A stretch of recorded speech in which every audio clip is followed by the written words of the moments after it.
must be our goal and our guide. And all that we strive for as a human family, dignity and hope, progress and prosperity, depends on peace. But peace depends on us.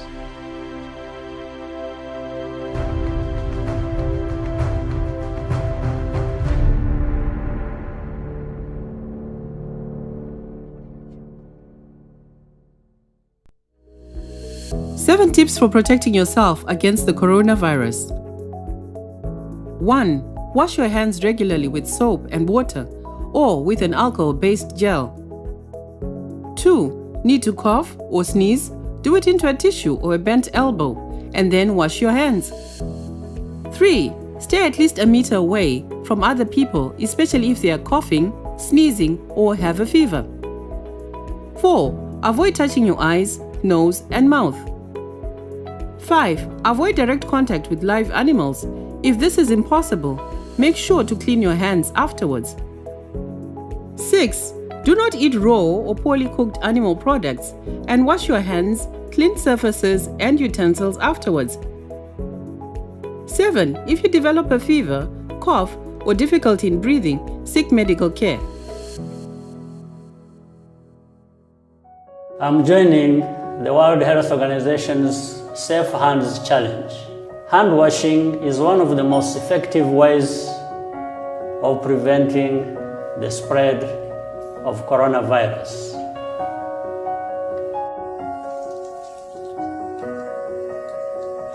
Wash your hands with soap and water for at least 40 to 60 seconds.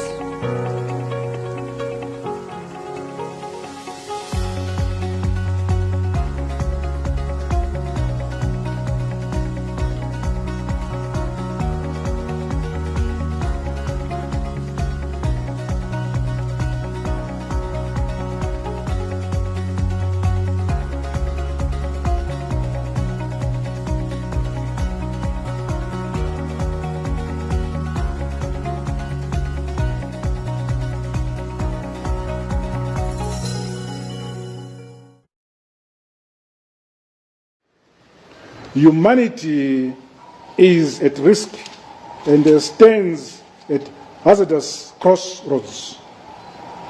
Worldwide, the pandemic's impact on national health systems has been enormous. Even developed health systems feel the strain. Those of fragile developing economies are struggling to cope. The trans-border trajectory of the virus that makes us all neighbors, turn us all into each other's keepers. Above all, it recommends global partnerships across all the divides that may have set us apart. We now have to join hands against this global threat while acting in unison within our immediate national neighborhoods. Impact on national economies, on international relations, and on trade has been severe and continue to escalate daily. In our case, we have seen key bilateral projects in many sectors, notably in transport and infrastructures, either being slowed down or coming to a complete halt. Travel and tourism has taken a knock from a curtailed human movements. In our case, on the back of 2 successive droughts. While we have no recorded cases as yet, the economic impact of the pandemic is already being felt, threatening our Vision 2030. The key challenge we all face is balancing effective measures that are necessary and have to be taken against the need to ensure our societies and economies continue to function optimally for common collective good. Dear citizens, the pandemic has reached our region and we now have to escalate our national response. Above all, we must readjust our lives and behaviors, including foregoing certain fixtures, activities and practices we had grown accustomed to in order to keep the pandemic at bay. This holds true at all levels, at personal, community and national level. Government has decided that the coronavirus pandemic be declared a national disaster. This allows government to mobilize resources and take necessary measures in dealing with the pandemic. With immediate effect and for a unified and coordinated to dealing with the pandemic, with the Ministry of Health and Child Care as the lead agency. Weekly reports will have to be made to Cabinet. As already announced, government has curtailed unnecessary travel outside the country, especially to destinations in countries affected by the virus. That position remains in force. Travelers from high-risk countries are encouraged to postpone their travel arrangements to Zimbabwe for the next 30 days, starting from 20th of March 2020. Equally, Zimbabweans are discouraged from traveling to, through and from high-risk countries during the same period. Non-essential travel must be avoided or discouraged.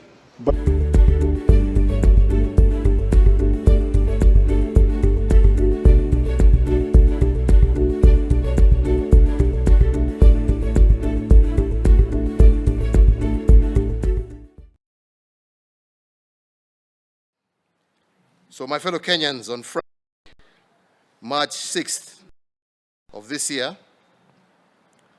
the government received confirmation of the first case of COVID-19, more commonly known as coronavirus. As you may recall, when we first announced the confirmation of the first case, we did state that we had traced 27 persons who had come into contact with the first patient. We have since tested all 27 people at our National Influenza Center,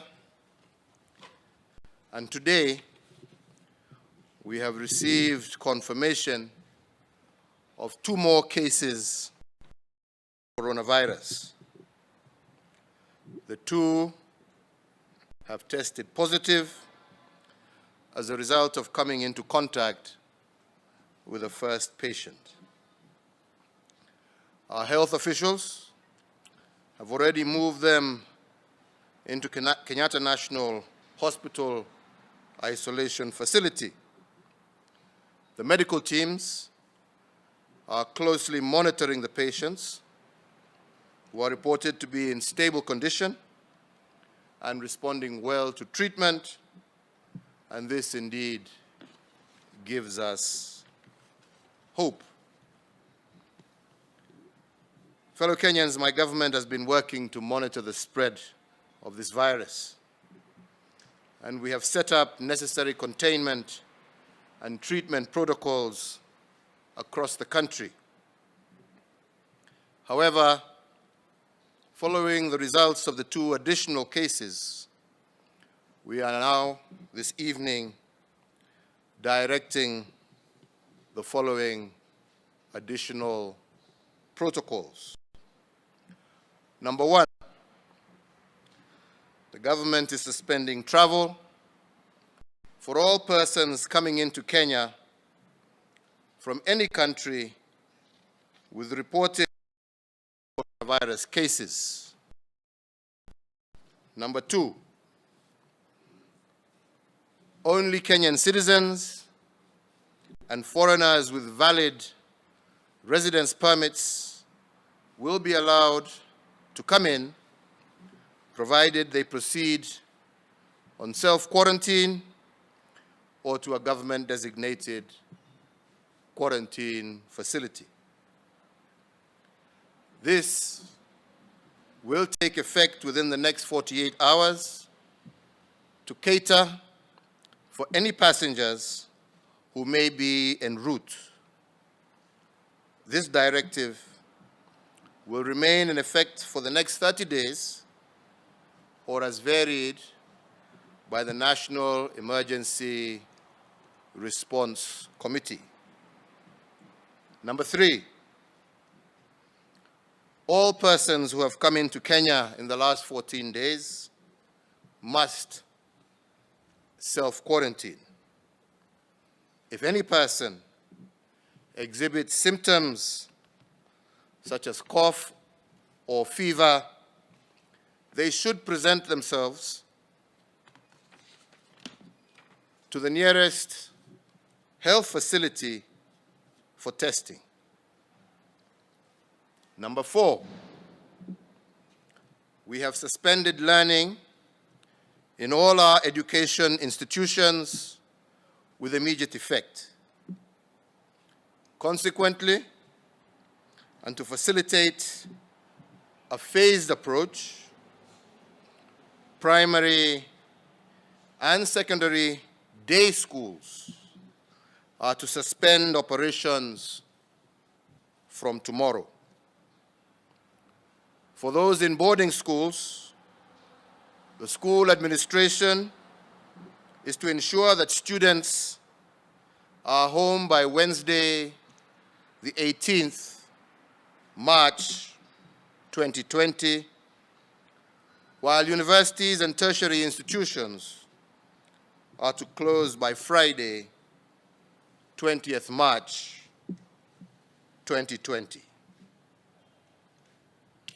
Where possible, as number 5, government offices, businesses, and companies are encouraged to allow employees to work from home, with the exception of employees working in critical or essential services.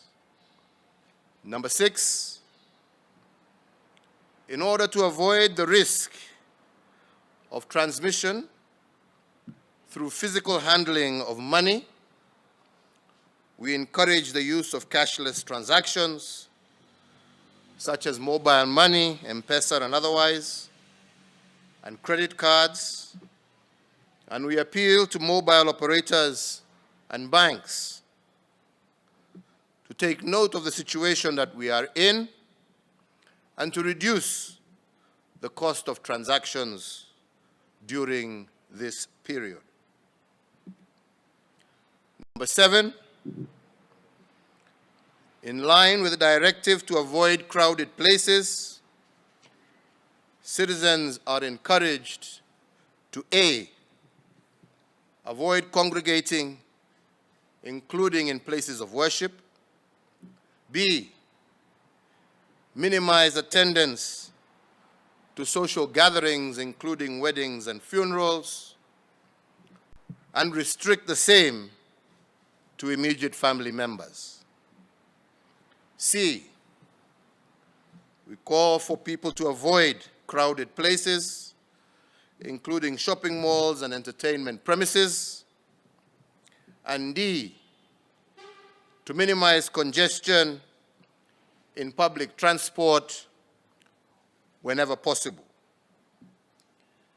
And lastly, E, the limitation of visitors to hospitalized patients in both public and private hospitals.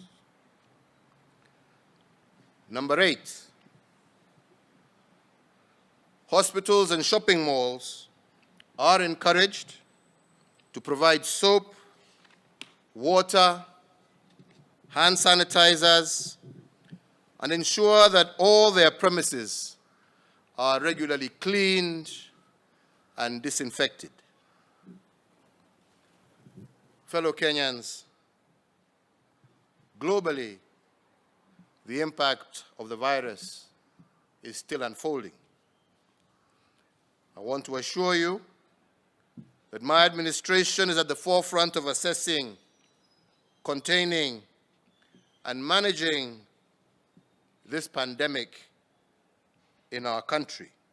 Some of the measures that we have taken today may cause inconvenience, but I want to assure you that they are designated and designed to ensure that we effectively contain the spread of this deadly virus.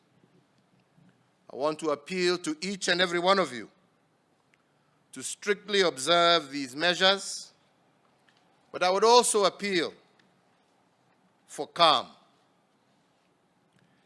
Kenyans, please let us avoid misinformation that causes panic and anxiety. Let us all remember that as Kenyans, we have been faced with other crises in the past, but we have always triumphed by coming together in the spirit of national unity and cooperation. Every single Kenyan has a responsibility and a duty to play his or her part in safeguarding our nation and the lives of our people. There is no doubt that this pandemic will test us, as it is testing all countries in every corner of the globe. But I don't believe that it will defeat us. If we pull together and everybody does their part, we shall, with God's grace, overcome the worst impacts of this virus. I want to take this opportunity to thank the Fourth Estate for your support, especially in avoiding to sensationalize, but rather provide information that can be and is being useful to wananchi. Let us work together. May God bless you all, and may God bless Kenya.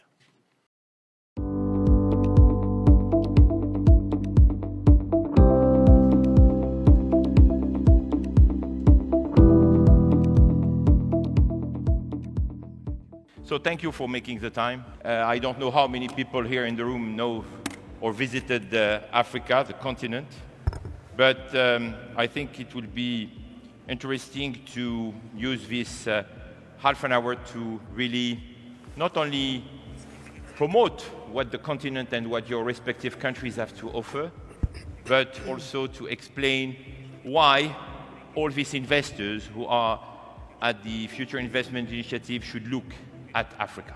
What China has seen in Africa is opportunity. And they have matched that opportunity with an eagerness and a willingness on the part of new progressive governments on the African continent who are desirous for investment, job creation, growth in their economies, redeveloping broken down infrastructure. China saw an opportunity. It matched.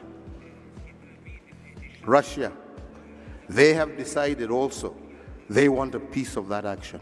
Here we are in the age of the airplane and fast-moving ships, and yet the trade between Saudi Arabia and the Gulf in general is not even a quarter of the trade that existed between Saudi Arabia, the Gulf, and the East African region 200 years ago, when the only vessel available was the dhow.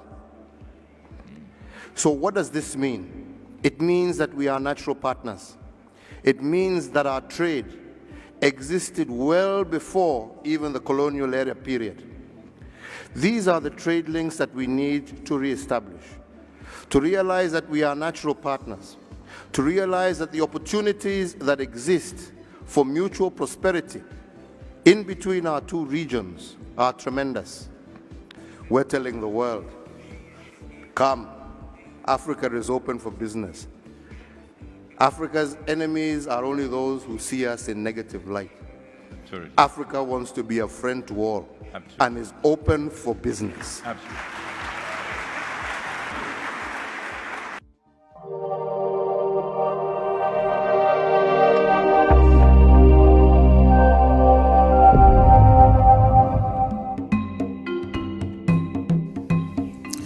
Today, thousands and thousands of Africans and many countries in Africa have conflicts. Notably, from Libya, Cameroon, Nigeria, Biafra, and Boko Haram, to Democratic Republic of Congo, of where we have seen a resurgence of the past military and conflicts coming back in that country. Hundreds and hundreds of people have been displaced, killed, maimed, tortured, raped, several of them dying of hunger, starvation, and other natural causes. The fighting seems not to be ending. For the sake of Libya, the Libyan recognized international government is under siege in Tripoli from another faction recognized by Egypt, France, UAE, and other countries. Whereas the one in Tripoli is recognized by the UN, it has been bombarded, has been strangulated, and many millions of Libyans are dying of hunger, lack of water. The water system has been cut off. The bombardment goes on.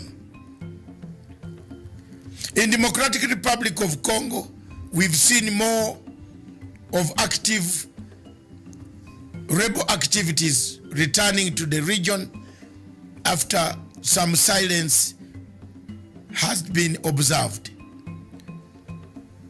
When we come to Cameroon, we see millions and millions of Amazonians slaughtered.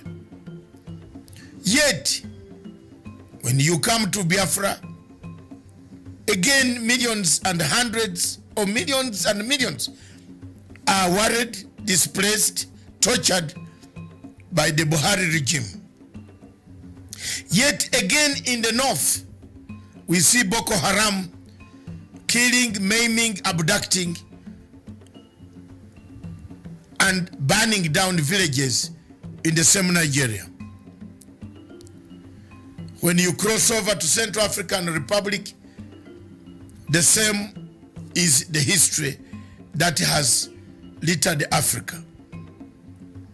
While all these events are taking shape, Africa is silent.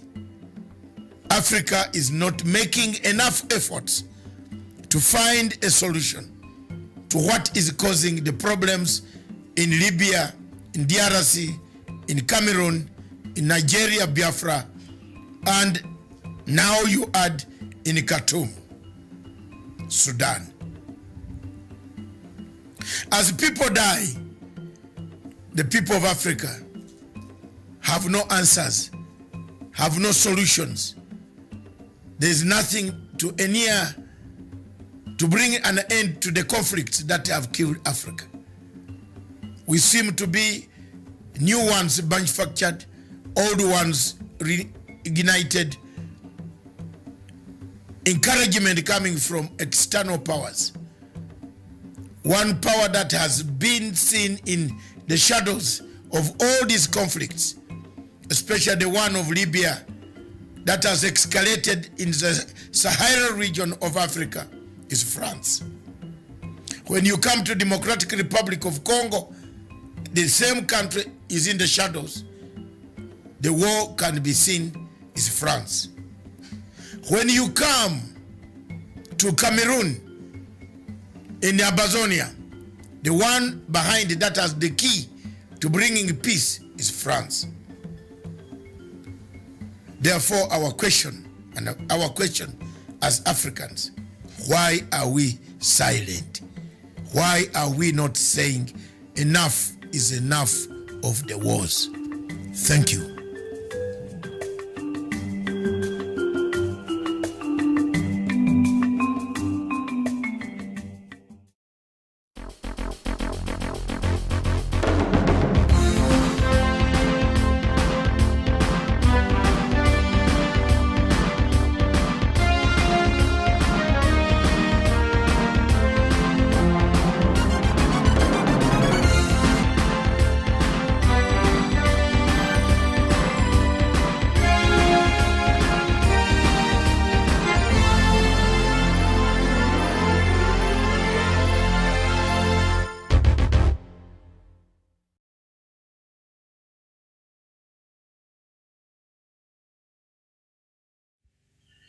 Good morning, viewers. Welcome to Punchline Africa Television, broadcasting all the way from the Republic of Kenya in Nairobi. Thank you very much. Wherever you are, I am in the command center back home in the CBD.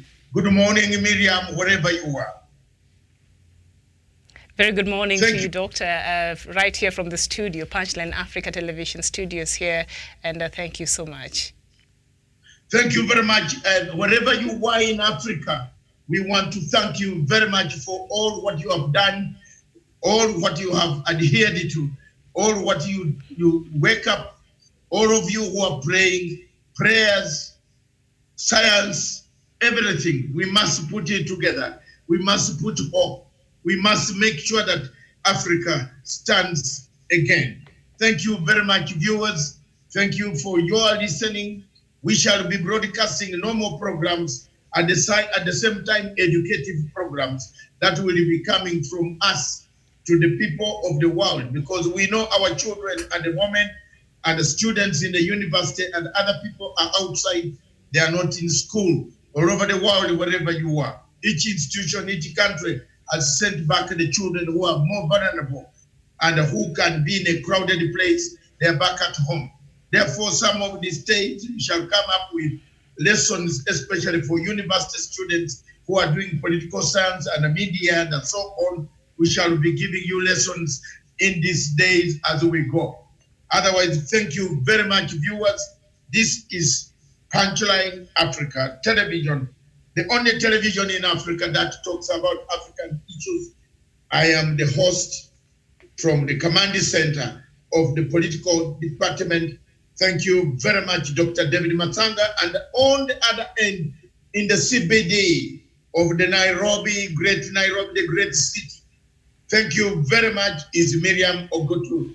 Let her take over from there. All right. Thank you. Good morning, Africa. All right, Doctor, and we have a lot to talk about, and the measures in which the government of Kenya has put in place. And earlier this morning, before we get to the letter that was written by the public service from the head of the public service, Mr. Kenya, a very important notice there he issued to the public just a while ago. But before we get to that, right now as we speak, the Ministry of Health begins fumigation of Nairobi's central business district to contain the spread of coronavirus. Doctor, we see the government has come in really fast, and now the CBD is being fumigated. Will this help in reducing the spread of the coronavirus? Thank you very much. I think that will help. That will help a lot. All cities are doing the same. Most of the cities in the world are doing the same. Fumigation of points that you can touch. Those who want to touch, but that does not stop you to have your fumigation angle. And I would like to demonstrate by having one. Miriam, I think you have one in the studio. That big can, you must bring it here, but you don't show the owner, the product manufacturer. I would like to request for mine from here, and you'll see it. wherever I am in the command center of radio, Panchala in Africa. You have yours, I can see, and that is it. Yes, you can. yeah, Yes, all the time. But this is the sanitizer. But what the government is doing now in the CBD, the fumigating, very serious sanitization process going on in the CBD to just try to curb the spread of this coronavirus in the Kenyan Central Business District there in Nairobi. But whatever the case is, what is most important is to teach our people, what to do and what they must do at any time. Whatever you touch or you want to go out, wash your hands. People have managed to do whatever they are supposed to do. They have washed their hands. They wash your hands. In my place, in the command center where we are in the political command center, we have I have bought a bowl and put the piped water with all these sanitizers. All of us, people who are coming inside the building and are going outside the building, we are helping wash free water, free sanitizers, free soap. Why don't you enjoy and wash? Why do you want to go and spread the disease somewhere else? That is what we are doing. Thank you very much, Miriam.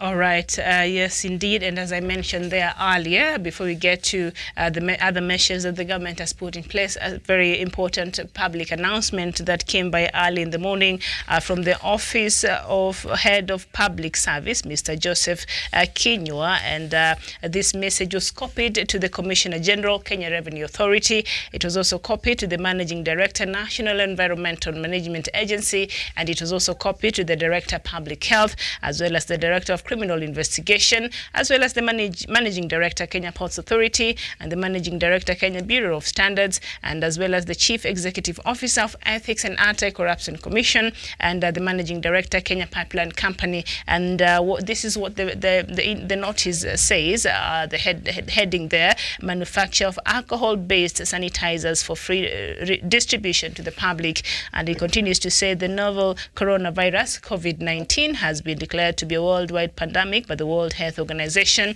who has recommended the use of alcohol-based sanitizers as one of the ways of preventing the spread of COVID-19. Now, the government is desirous of distributing affordable sanitizers to the general public. To this end, corporations in the oil industry have volunteered to produce alcohol-based sanitizers for distribution for free to the general public. The purpose of this communication is to instruct the members of the multi-agency team to urgently, number one, identify all ethanol held under any offences at various ports of entry and customs areas in the Republic of Kenya, and number two, release the said ethanol to the Kenya Pipeline Company under the multi-agency team framework.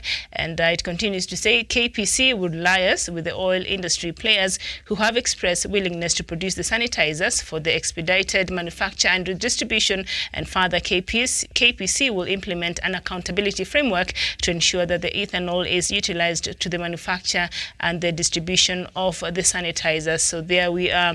The government, as we speak right now, has is in conjunction with all those bodies that I just mentioned up there for the manufacturers of alcohol-based sanitizers, and they have volunteered to manufacture them for distribution for free to the general public to help curb the spread of coronavirus. A very good move there, I must say, there from the government, Doctor, this morning. Very, very good move, and that is very, very good for the government, the Republic of Kenya. I think there are so many good things that they have tried to do, to put in place in order to not to make life very difficult for the people of Kenya. They have tried. The government basically, Miriam, believe me or not, the government has done its best. It has shown, it has come up, it has responded. The response is quite very, very interesting response. And that is what everybody wanted to hear. And they continue to do, the people fumigating in the town. We continue to see another organization has just come on press conference coming in. The spirit of coming out to help each other must now begin to work towards the total unity of this country. We must work on that direction. We must come out. We must, but don't forget, as you clean, as you walk, as you climb the bus, wash your hands. Wash your hands. Sanitize your hands. Thank you. All right, and as we continue to have this conversation, I don't know if I've sent that image to the production. There seems to be that order has been taken very, very seriously and urgently. And as we speak, this notice was issued, I think, late yesterday. But as we speak right now, ethanol currently being distributed to manufacturers that have volunteered to make alcohol-based sanitizers for distribution for free to members of the public to curb the spread of coronavirus. So we see even these other partners that have decided to partner with the government have come in very fast and have taken up this call by the government to try and help the Kenyan public. And they're doing it for the good of the country and the people. And we see now, as we speak right now at the port of Mombasa there, the ethanol is being distributed to the manufacturers that have agreed to work with the government to help manufacture this ethanol that will be distributed for free to the Kenyan public. Doctor, it's already undergoing as we speak. Yes, thank you very much. We would like to understand we want to thank the government for the quick action that they have taken. The action of making sure that we are, working very hard, that people are aware that this will boost the industry. The manufacturers will have to work the 24 hours to produce more free sanitizers, which will be distributed at each center. And then it also creates logistical, difficulties. But the problem with Africa is the leaders talk without anything done. But here, the leaders have talked and something is doing. And that is very good for President Uhuru Kenyatta. Yes, indeed. And we've seen the leadership even in the Ministry of Health that I've seen. I was reading, there was an article that was written in one of the Kenyan dailies this morning. And then after that, I saw the comment section by Kenyans.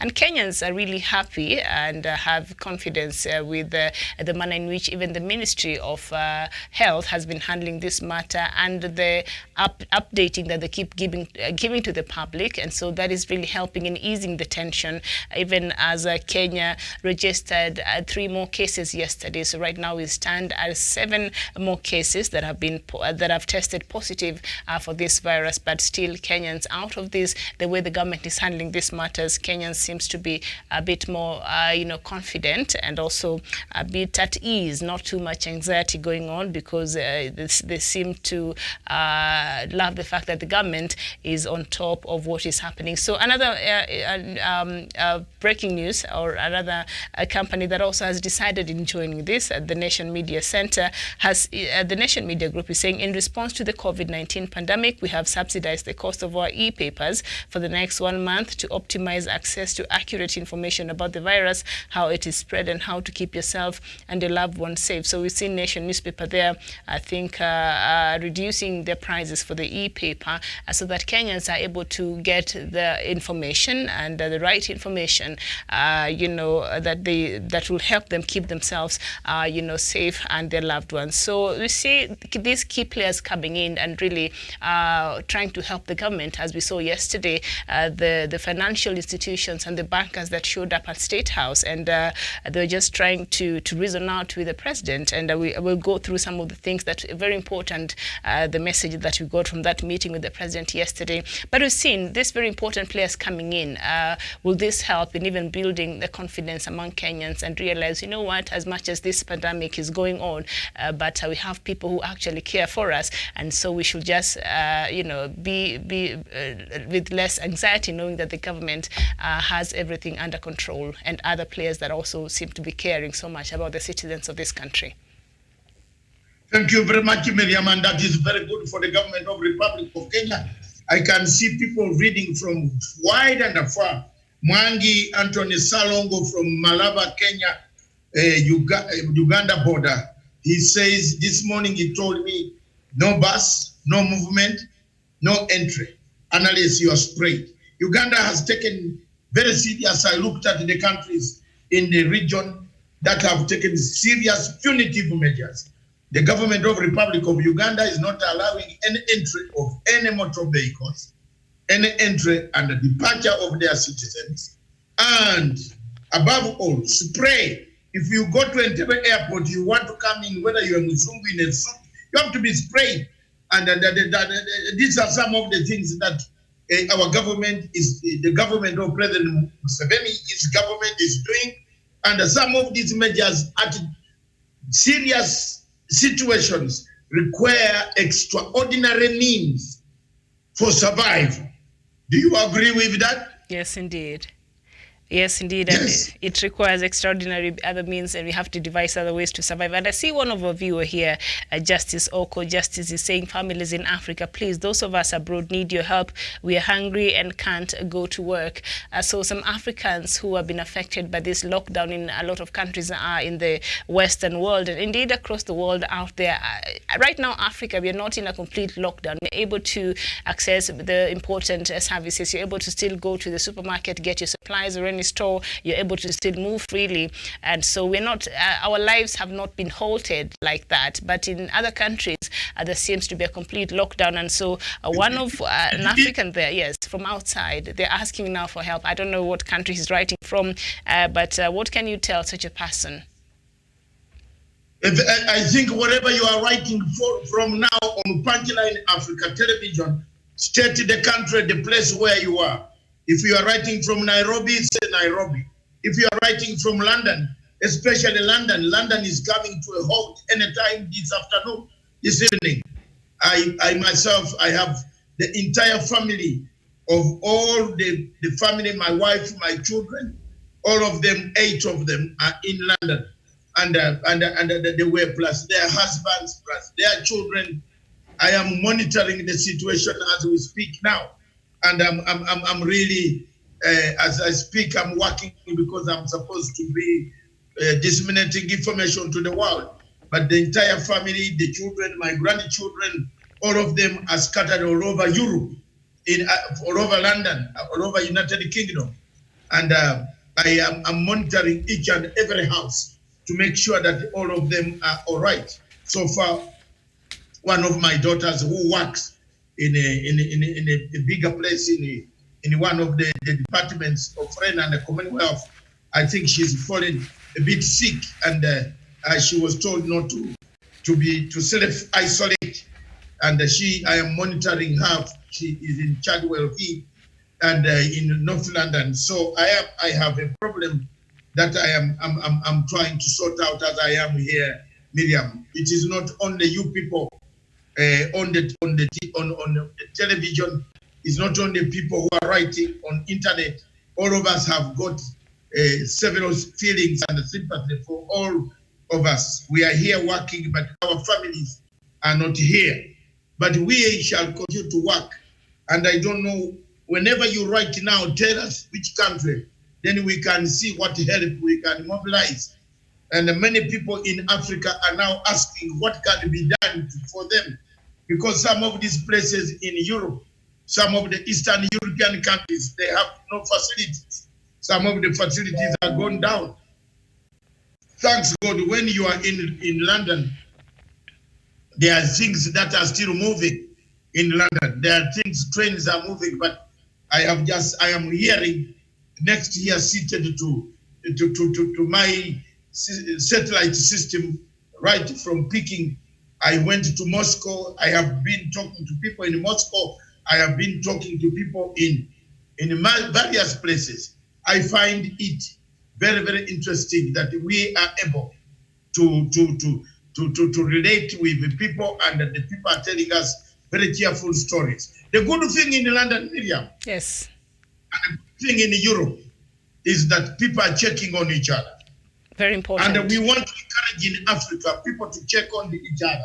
The families, the elderly, the retired people, check on. If you don't see a friend coming out for a long time, check on the conditions, even if you don't approach. But try to check and ask, are you all right? Don't go in and touch each and everything, all the doors and touch handles. Sanitize yourself and check on your neighbors. That is one of the things. But above all, wash your hands. Thank you. All right, and as I had stated there earlier, the Health CS Mutahi Kagwe, that is the Health Cabinet Secretary for Kenya, confirmed that 3 more positive cases on Wednesday, bringing the total of the number of the COVID-19 cases in the country to 7. And now, all travelers entering the country must sign a legal form to commit to self-quarantine. Otherwise, they will be charged and could be jailed. Doctor, this is a very punitive, measure. Is it necessary? Yes, it is. It is. Because you are spreading, you are killing people. You are more or less that you are committing attempted murder. Because if you come in and we don't know the status, we don't know how much you carry, what your blood is saying, whether you have it or you don't have it, and then you don't declare, you are killing people. Therefore, the CS is right to put up stringent measures. In some countries like Uganda, people are not complaining. And I don't think anybody is going to complain. Uganda has said no buses will come from Kenya. No buses will go out of Uganda. If you have passengers that you are flying with or driving from Nairobi, leave them in Busia and they cross through the border.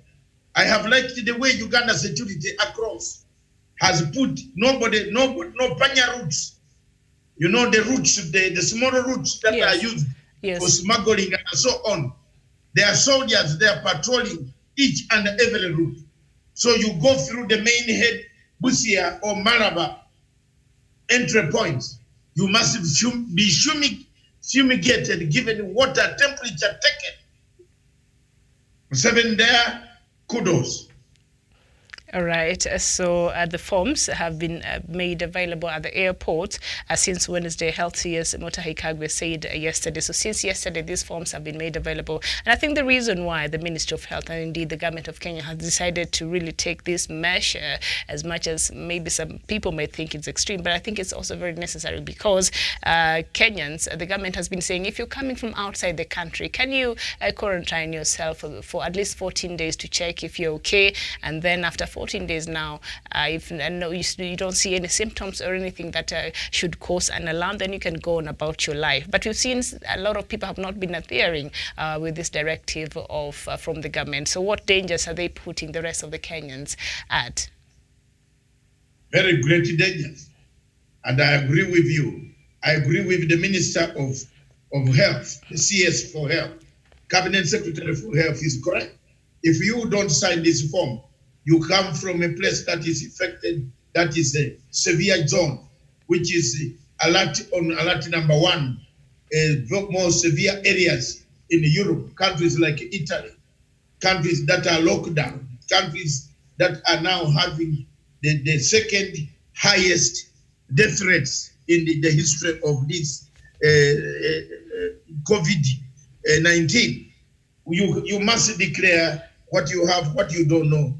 And after that, then that is we take it from there. As we speak, Kenyan MPs are under isolation. Some of them who came from London, the senator is also under isolation. But the most important thing is that senator went for a birthday party before isolating himself with the Murukomen. So there are so many things that and in somebody's house. And we don't know whether they have any traces or they have checked, but they better come out and check. We are not saying that there's anything. At this moment, we wouldn't like to have any language that goes against anybody at this moment.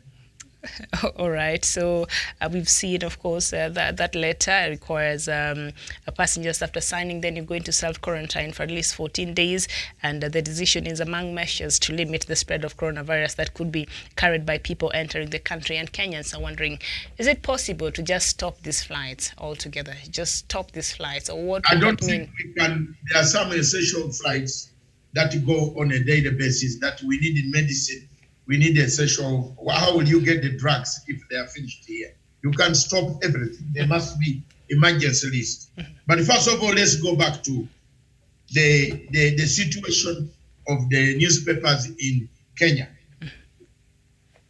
Situation, the Star newspaper in Kenya. Corona cabinet to discuss lockdown as job losses loom. It is the headline of the Star newspaper. Always we should start with this. I think all the time we should start with the Kenyan newspapers. I think it's our mistake. We apologize. We apologize to the viewers. We should actually tell them what is in Kenya with newspaper headlines. Then we can go and talk whatever we want. It's our mistake. Self-criticism is very important. Daily Nation said coronavirus, how to rescue the economy. The president came up with the measures yesterday, and Miriam, you are going to stipulate them, read them to the people, to the public, and to our viewers in London and everywhere, wherever they are. Chaotic Philippe City now has the hands of a soldier. The general is in charge. Mr. President, Kenyans want more money. I don't know how the president will manufacture more money, but it seems there is need for us to put up interventional measures that can create in money for this country. There are people saying that some of the things could be scrapped. One of the suggestions that I had this morning, Miriam, is that the governor of the bank should have given a directive that no more loan repayments for now, for 1 year, instead of saying go and negotiate with the bank. Some of these banks are not very good people. Some of them will not listen. Some of them will harass the citizens. So let it come from the governor of the central bank. Let's take a break and we come back. We stay on. All right, we take a short break, and when we come back, we shall continue with this conversation. And then later on top of the hour, we shall look at also other cases across Africa and other news making headlines across Africa, and indeed other countries that have been affected with this pandemic. So please don't go too far. Good morning, Africa. We'll be right back. Thank you. 7 tips for protecting yourself against the coronavirus. 1. Wash your hands regularly with soap and water, or with an alcohol-based gel. 2. Need to cough or sneeze? Do it into a tissue or a bent elbow, and then wash your hands. 3. Stay at least a meter away from other people, especially if they are coughing, sneezing, or have a fever. 4. Avoid touching your eyes, nose, and mouth. 5. Avoid direct contact with live animals. If this is impossible, make sure to clean your hands afterwards. 6. Do not eat raw or poorly cooked animal products, and wash your hands, clean surfaces, and utensils afterwards. 7. If you develop a fever, cough, or difficulty in breathing, seek medical care.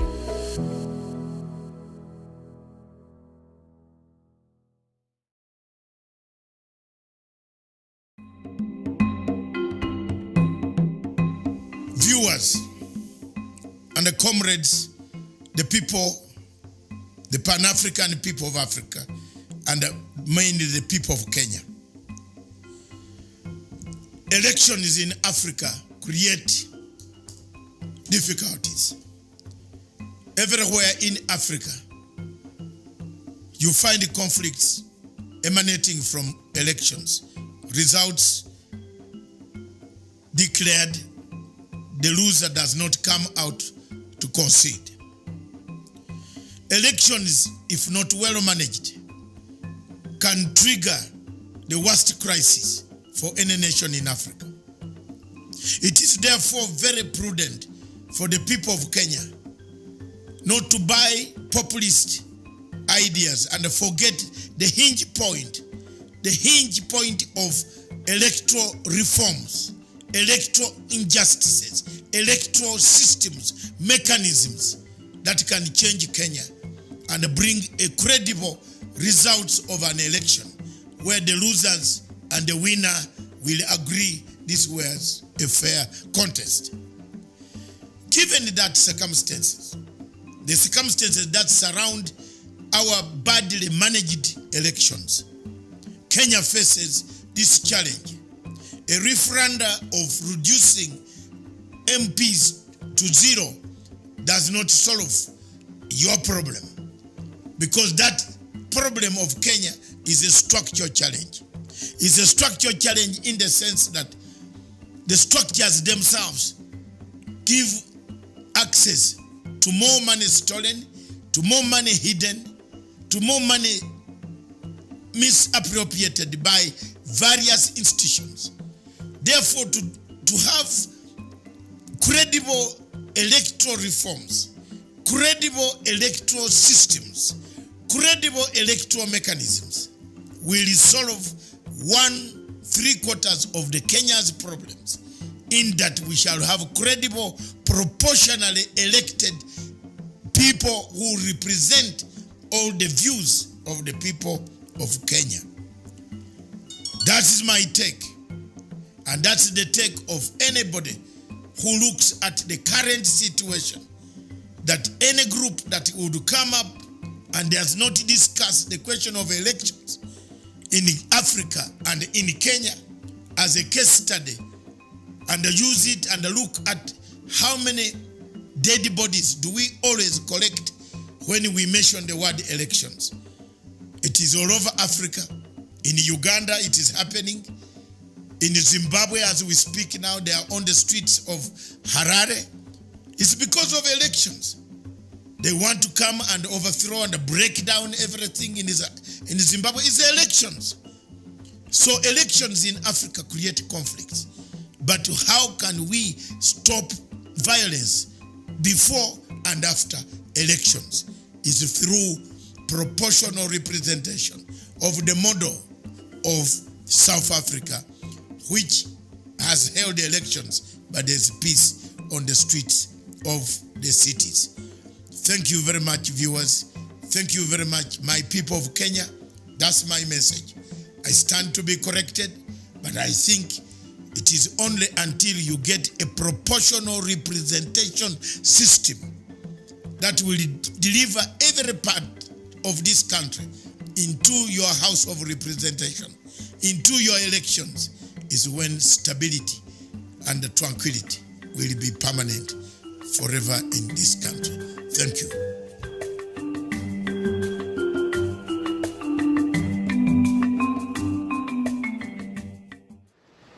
Humanity is at risk and stands at hazardous crossroads. Worldwide, the pandemic's impact on national health systems has been enormous. Even developed health systems feel the strain. Those of fragile developing economies are struggling to cope. The trans-border trajectory of the virus that makes us all neighbors, turn us all into each other's keepers. Above all, it recommends global partnerships across all the divides that may have set us apart. We now have to join hands against this global threat while acting in unison within our immediate national neighborhoods. Impact on national economies, on international relations, and on trade has been severe and continue to escalate daily. In our case, we have seen key bilateral projects in many sectors, notably in transport and infrastructures, either being slowed down or coming to a complete halt. Travel and tourism has taken a knock from a curtailed human movements. In our case, on the back of 2 successive droughts. While we have no recorded cases as yet, the economic impact of the pandemic is already being felt, threatening our Vision 2030. The key challenge we all face is balancing effective measures that are necessary and have to be taken against the need to ensure our societies and economies continue to function optimally for common collective good. Dear citizens, The pandemic has reached our region, and we now have to escalate our national response. Above all, we must readjust our lives and behaviors, including foregoing certain fixtures, activities, and practices we had grown accustomed to in order to keep the pandemic at bay. This holds true at all levels, at personal, community, and national level. Government has decided that the coronavirus pandemic be declared a national disaster. This allows government to mobilize resources and take necessary measures in dealing with the pandemic.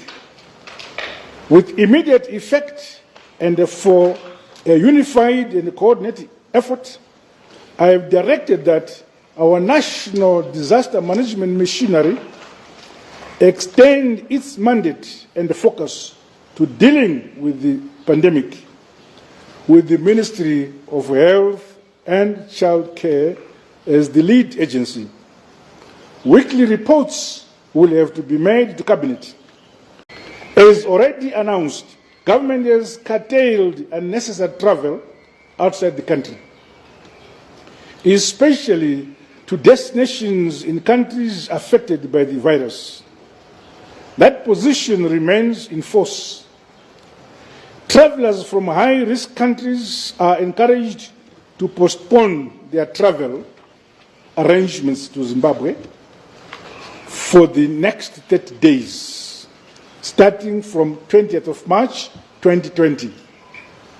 Equally, Zimbabweans are discouraged from traveling to, through, and from high-risk countries during the same period. Non-essential travel must be avoided or discouraged by all of us. While all our major entry points into the country will remain operational, screening, testing, and other World Health Organization recommended measures will be enforced vigorously. To reduce the likelihood of infections and the spread of the coronavirus, government has now put all hospitals and the health facilities on high alert for COVID-19 kits and other accessories for screening. Government has decided to postpone, curtail, or cancel public events, gatherings, and activities. In that respect, government has postponed the Zimbabwe International Trade Fair, ZITF. All national independence celebrations previously planned and the pending international sporting fixtures until the threat of coronavirus recedes. All these activities will resume as soon as we are satisfied that our nation is no longer at risk. Gatherings of more than 100 people, including those for purposes of worship and weddings, stand suspended for the next 60 days, after which the suspension will be reviewed.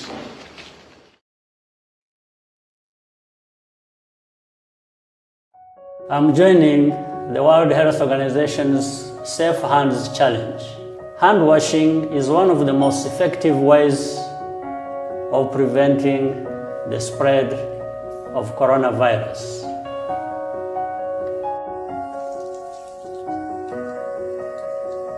Wash your hands with soap and water for at least 40 to 60 seconds.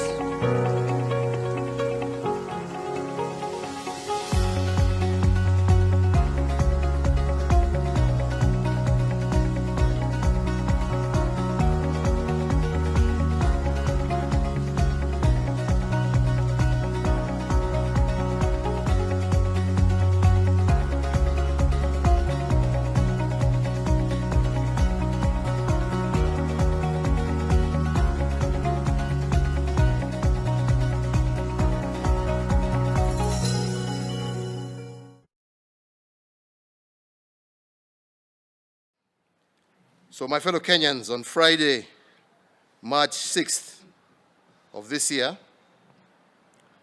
the government of Kenya received confirmation of the first case of COVID-19, more commonly known as coronavirus. As you may recall, when we first announced the confirmation of the first case, we did state that we had traced 27 persons who had come into contact with the first patient. We have since tested all 27 people at our National Influenza Center,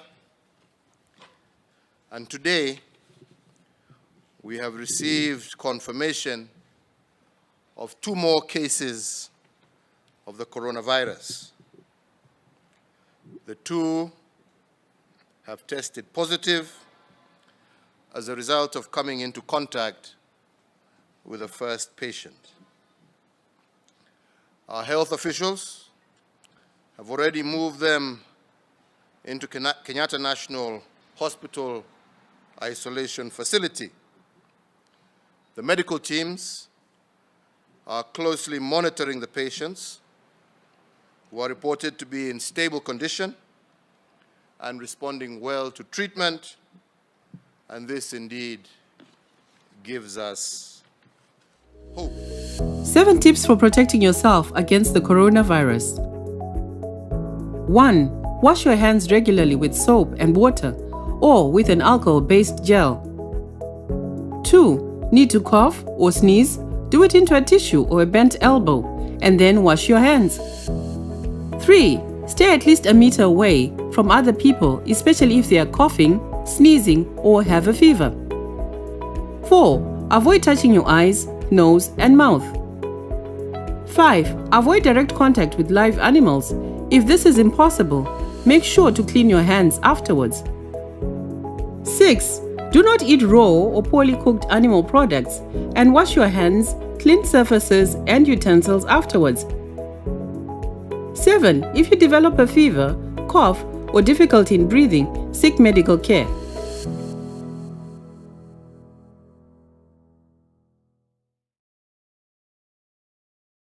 Welcome back, and we're just taking a short break, but now we're back and we want to complete the Good Morning Africa show for today before we come back with the Diaspora Dispatches, and we're looking at some of the measures that the Kenyan government has put in place to ensure that Kenyans are safe all over the country, and we've seen so far so good, and of course Kenyans, we've seen they've been showing confidence in the government and especially in the Ministry of Health because of the manner in which it has been coming out and availing this important information to the public. And one very important thing that happened yesterday is through the CS for Health, Mr. Mutahi Kagwe, the government, announced that there's now an emergency number, star 719 hash. You call that in case you suspect you have coronavirus or somebody else near you, and the CS said anyone who violates self-quarantine as well, if you know that person, then this is the number you should call and report them. And if at all you feel like you need help in terms of coronavirus, even the information itself,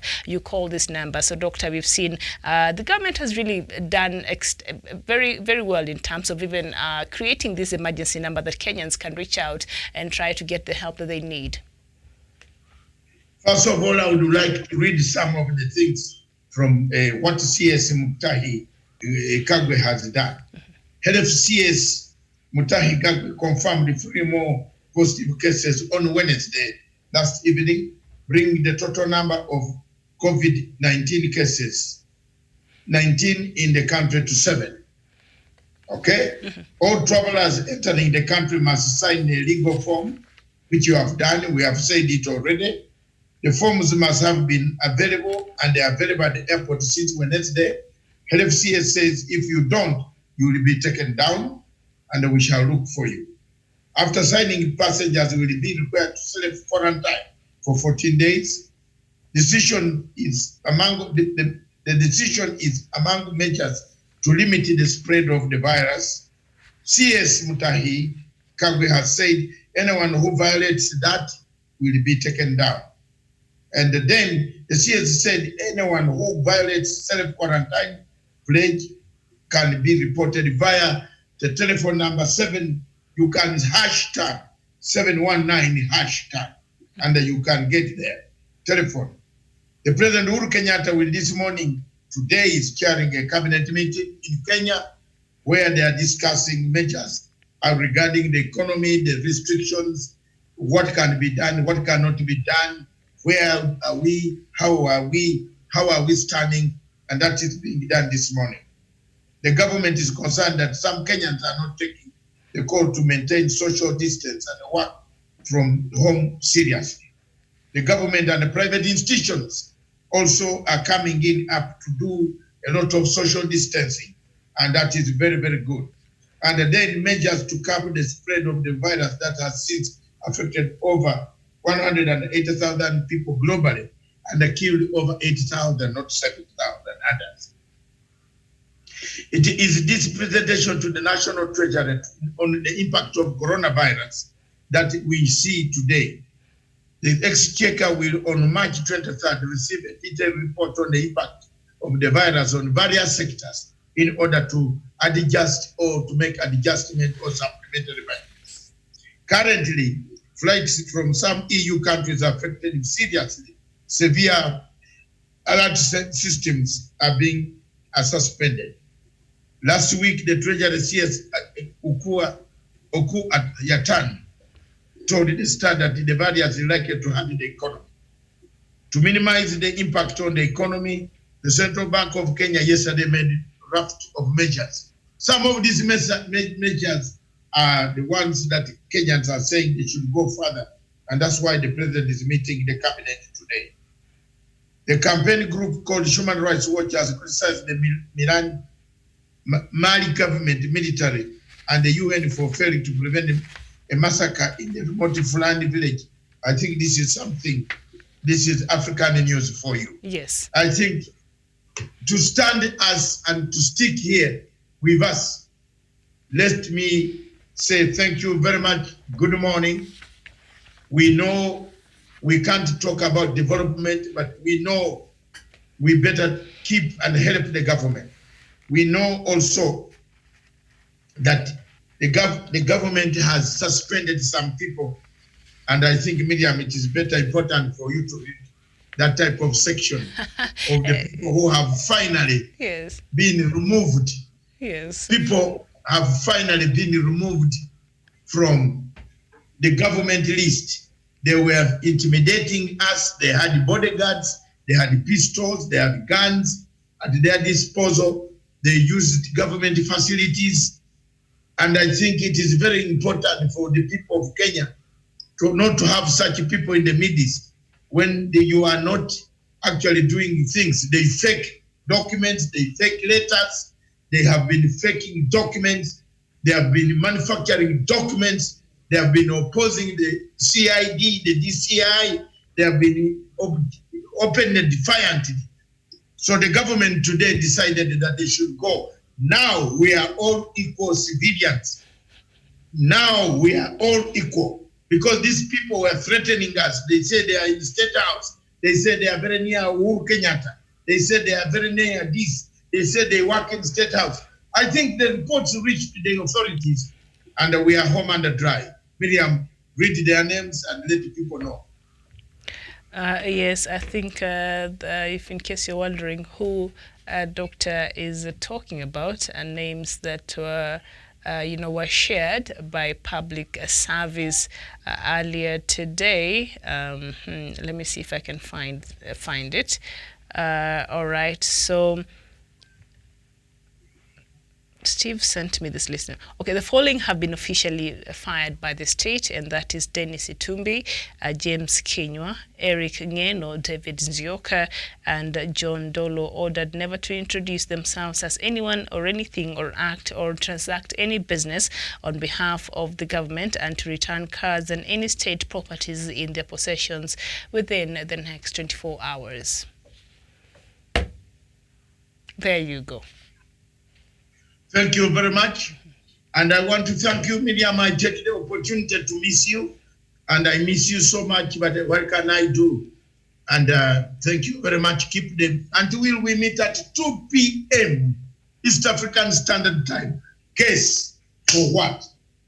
The best program that Miriam likes most. Yesterday we missed it. Diplomatic leaks. What are we looking at, Miriam? We shall be looking at 2 case studies, that is Kenya and Zimbabwe, and how they've been able to deal with this corona virus, or COVID-19 if you like, and see what are some of the measures Zimbabwean President Mr. Mnangagwa. Remember, the country is still suffering from other things, and right now they have not really registered a case, but we've seen him go ahead and take preventative measures. And also Kenya, what is really happening. And even as we speak about Kenya, we see that the World Bank has given the Kenyan government about $60 million to help combat the deadly coronavirus pandemic, which has infected right now about 7 people. So we've seen Kenya receive some help, and we shall see how these 2 countries have been trying to deal with this COVID-19 pandemic. I think you left one blank called the impact, the reaction of international community towards Africa. I think that's the topic. At 3 p.m., at 2 p.m. And then, yes, at 2 p.m. And then we singled out a case study, Kenya and Zimbabwe. All right. Yes, My apologies. that's how we are. Yes. And I will introduce it very well. It is the Commonwealth. It's Britain who helped. Yes. Has America helped? No. Yesterday you saw I put out America open. It is naked. And when you look at this story, where these things spread, who spread it? I think there's some, after this thing, the dust is over, people are going to ask so many questions. And let's leave it to God, and let's pray, wash your hands, clean your hands whenever you move. All right, and that marks the end of Good Morning Africa show. And let's see you on the other side of the break with the Diaspora Dispatch. Yesterday, we're going to look at other news making headlines across Africa.